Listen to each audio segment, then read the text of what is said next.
Goeiedag geliefdes, my Facebook vriende. Ek het net 'n boodskap wat ek vanmiddag vir iemand wil gee.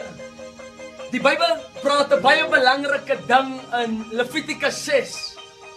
As dit vir my een van die mooiste woorde in die Bybel wat 'n mens kan kry.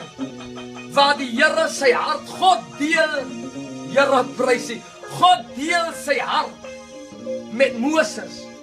En die Here sê vir Moses die volgende woorde: Moses, sê vir Aaron dat die vuur op die altaar moet gedurig deur. Dit moet gedurig deur brand. Dit mag nie, halleluja, dit mag nie doodgaan nie. Dit was God se vereiste wat hy aan Moses gee. Nou weet jy dat die vereiste wat God vir sy kerk vanmiddag weer wil deurgee om vir iemand te sê, die vuur moet gedurig deur in jou binneste aan die brand wees. Dit mag nie doodgaan nie.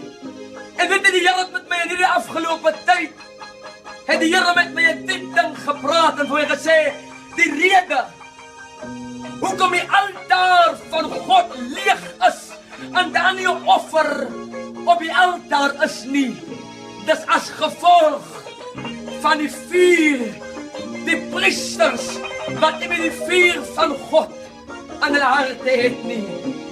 Weet die geliefdes in die Here, maar wat vir my mooi is, dat dit was net die priesters wat kon diens gedoen het by die altaar. Dat kon nie enige een gewees het wat hout pak op die altaar nie. Dit was die priesters, die uitverkiesde. Hulle wil God uitverkies het. Ek geware krag, ek geware vuur in die huis. En ek wil vir iemand sê, as jy 'n kind van God is, dan is jy 'n priester. Ja, as jy 'n kind van God is, dan is jy 'n priester. Want Petrus sê iets mooi, hy sê, julle is 'n heilige priesterdom, 'n uitverkiesde volk. En ek wil vir jou sê, kind van God, brand die vuur van God nog in jou hart. En ek wil afsluit. Ek kom tot hierdie skokontdekking, geliefdes, dat die rede hoekom jong mense nie meer in hierdie tyd waarin ons leef, bereid wil wees om hulle lewe te offer op die altaar nie. Dis omdat daar 'n louheid, omdat daar 'n doodheid in die kerk ingestap het.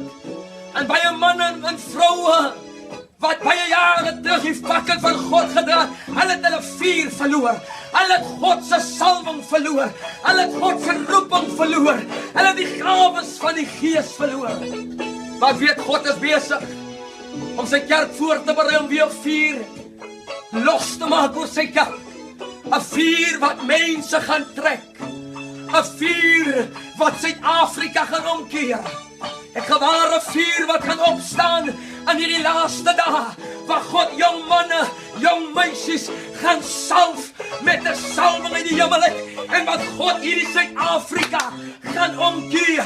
Hy gaan dit omkeer, ek weet dit, ek weet dit. Ek glo dit in my hart. Maar jy wat nou na my kyk, wat ingeskakel is, jy moet jou lewe offer.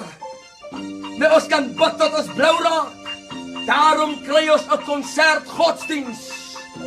Omdat niemand is meer bereid om hulle lewe op die altaar te offer. Daarom moet ons voorgee. Weet jy, ons moet voorgee dat die vuur van God werk nog.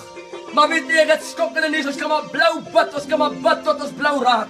God se vuur sal nie val as daar nie 'n offer op die altaar is nie. En wat is die offer vanmiddag? Die offer is u lewe. Wat u moet offer en sê, Here, ek gee my lewe onvoorwaardelik. Gee ek my lewe vir u weg. Ek gaan nie fame jag nie. Nee, Here, ek wil nie 'n mens se goeie boekies wees nie. Al sal mense my kritiseer vir die besluit wat ek gemaak het, maar ek wil Jesus, wil ek volg vir die res van my lewe. Die Here seën u. Baie dankie.